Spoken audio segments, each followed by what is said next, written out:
Hello and welcome to Public Report. I'm Jackie Cullimer, your host. In the studio with us today is Emily Levine. She is the Executive Director of the Autism Society of Southeast Wisconsin. Our issue for this segment is health, and our topic is support for those affected by autism. Emily, thank you so much for being our guest today. Thanks for having me. Would you like to tell us about yourself and your position as the Executive Director of the Autism Society of Southeast Wisconsin? Our organization was started about 40 years ago by parents, and our niche is to support families that are living with autism and individuals living with autism. This organization is locally controlled and governed, and we have a local board of directors. We're part of a loose affiliation nationwide of autism societies, and our mission is to improve the lives of all affected by autism. And we really look at a lot of different areas for life improvement, and when we're trying to decide if we should start a new program, we look at things like, does this individual have access to education, employment, housing, recreation, and with autism, we also look a lot at what kind of social supports are available for that person, because that's often something that they need some additional support with. Can you answer this question? What is autism? Autism is a brain-based disorder. It affects primarily 3 areas in a person. It affects their communication, their socialization, and their behavior. And it's really, we call it a spectrum disorder because some individuals are very severely affected and need a lot of support to get through their day and may have challenges with verbal communication or understanding nonverbal communication. And other individuals are very capable and fairly independent. It may struggle in social situations and may struggle a little bit with knowing what's appropriate. They tend to be outside the box thinkers and just kind of march to their own beat of their own drum. Okay. Now, are there certain characteristics that can indicate autism? There are certain things that we tell parents of toddlers to look for. One thing that you want to see is a child at about a year old should be able to babble and have some give and take, back and forth cooing or imitation between a caregiver and the child. By 2 years, almost all children can speak in short sentences of at least 2 words. And if you have a 2-year-old that isn't talking at all, that would be something that you would want to get checked out. Sometimes families have their children checked for deafness because they don't always respond to their name. So little kids, again, toddlers, that don't turn their heads to orient towards faces and voices, that don't turn their heads when their names are called before they're 2, those are usually things that we would want to get checked out. It may not be autism, but it's always good to get that checked out. Another thing that we see with little kids is that children at a very young age will look to share enjoyment with their parents and will look at their parents for cues about, is this a safe situation? Or if the parent would point at something, the child would turn to see what the adult was pointing at.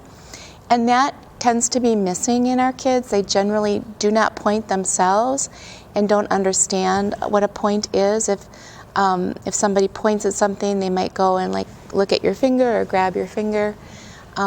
Many of our kids, especially if they don't have the verbal ability to ask for things, they'll take your hand and pull you to something that they want. That they want the refrigerator opened, they'll just take your hand and use it like a tool to open it up. Another thing that we see is a lack of play with toys or unusual play with toys. So while some kids will have a little car and they'll, pretend there's a road and make zoom zoom noises, kids with autism probably would take those cars and make a parking lot. We'd call it just line it up. Anytime they like to line things up or spin things. So again, instead of driving their car, they might turn the car over and spin the wheels or spin themselves. So those kinds of lack of play skills or very unusual types of play would be things that would be of concern that you would probably want to get checked out. Now, are there different levels and forms then of autism? There are. There's a book that doctors use to diagnose different disorders called the Diagnostic and Statistical Manual. And In the latest version of this big book, they did away with some of those levels. So now everything is just called autism, but there's levels 1, 2, and 3 that indicate levels of support that a person needs. But prior to 2013, there were different categories. Autism was one, pervasive developmental disorder, not otherwise specified, which is abbreviated to PDD. Asperger disorder, which is a child who didn't have a language delay, has an IQ in the average to above average range, but still has some struggles socially, emotionally, being age appropriate. And then there were some other very rare ones that got moved out of this category. But you still hear the term Asperger disorder quite a bit, or Asperger syndrome, and sometimes PDD, though not as often. And I see the pros and cons to the different levels. In one way, parents who think, oh, my child has Asperger syndrome, it's nothing like autism, they're really incorrect. There's a lot of overlap, and a lot of the supports that work for the kids that have more significant challenges also work for the kids that have on-grade academics. So we like to see more of a community building.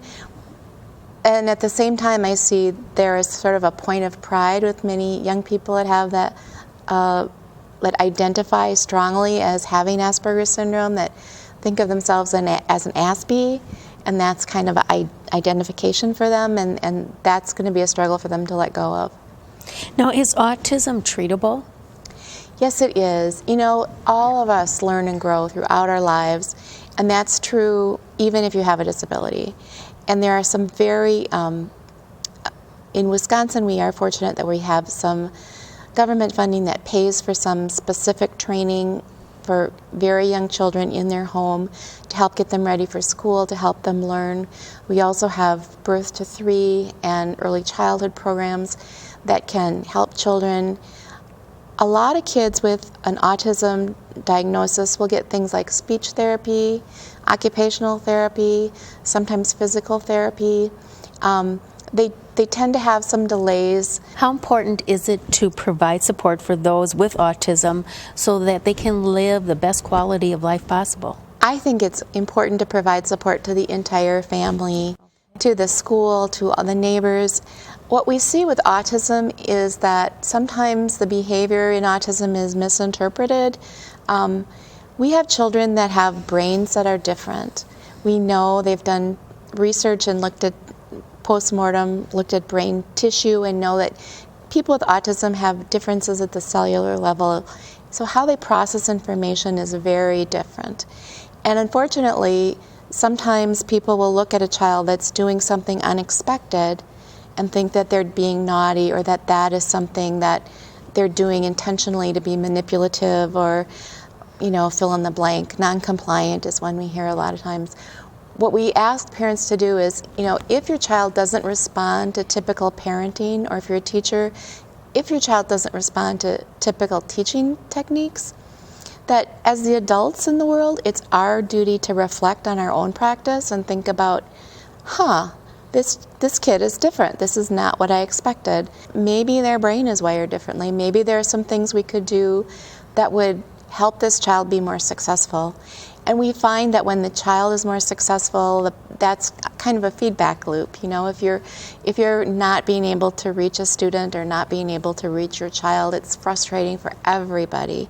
And we know from adults with autism that a lot of times they'll internalize that they'll feel they were a disappointment to their families, or that they were a bad student, or school isn't for them, because they always seem to be in trouble.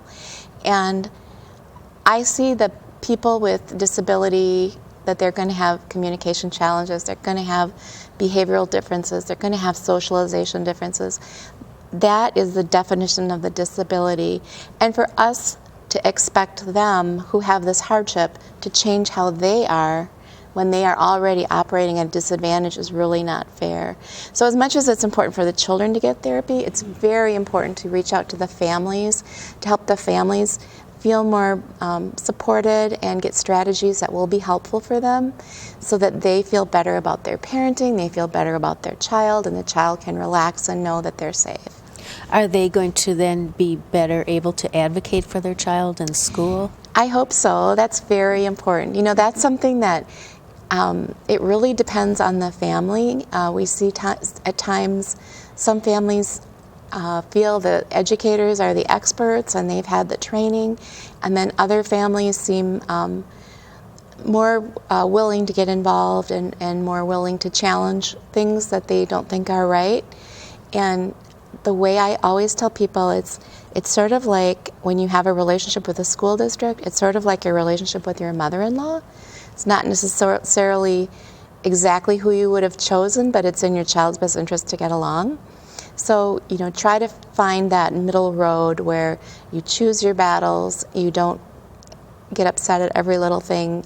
You try to look at what's expected of that grade level and try to figure out what your child can do and where they need support. Do you believe that individuals with autism need to be treated as individuals with great potential? I think so. I think there are so many untapped resources in our community. In autism and in other disabilities, there's a very high unemployment rate, and there are people that want to work and they are going to need some accommodations, but I think all of us are a mixture of strengths and weaknesses, and any one of us, if the world just picked at us because we couldn't do everything, would be pretty depressed and discouraged. And what I think we want to do with our kids, just like every other kid, is identify their interests, identify their strengths, find something that they're good at and nurture that, and see where it goes. How would you like to encourage those who are affected by autism, whether the person themselves or a family member? I have learned so much from adults with autism. When my son was 8, I'm the parent of a young adult with autism. When he was 8, there was a national conference here in Milwaukee, and this sounds like it could be a really scary movie, but it all was fine. 3 young men that I had never met before, I opened my house to. They were young men with autism. They wanted to come to a national conference. They didn't have very much money. They were driving from the East Coast, and I said, sure, you can stay at my house. And boy, was that an eye-opener for me. And I learned so much from them and gave me actually a lot of hope that this one young man said to me, I drove 1,000 miles to this conference to find out that adults with autism probably can't drive. And things like that, you know, there are individuals that have very severe limitations, but they have other gifts in terms of the unconditional love that they can show the people around them, and the kindness and nurturing it brings out in us as a community. I think everybody deserves a chance. I mean, as a parent of someone with autism, I want for my son what everybody wants for their children. You want them to have some opportunities, you want them to have some friends, you want them to have a reason to get up in the morning, and that's what we all want. Well, thanks so much, Emily. Thank you. We've been speaking with Emily Levine. She is the Executive Director of the Autism Society of Southeast Wisconsin. Our issue has been health, and our topic, support for those affected by autism. Thank you very much for watching Public Report.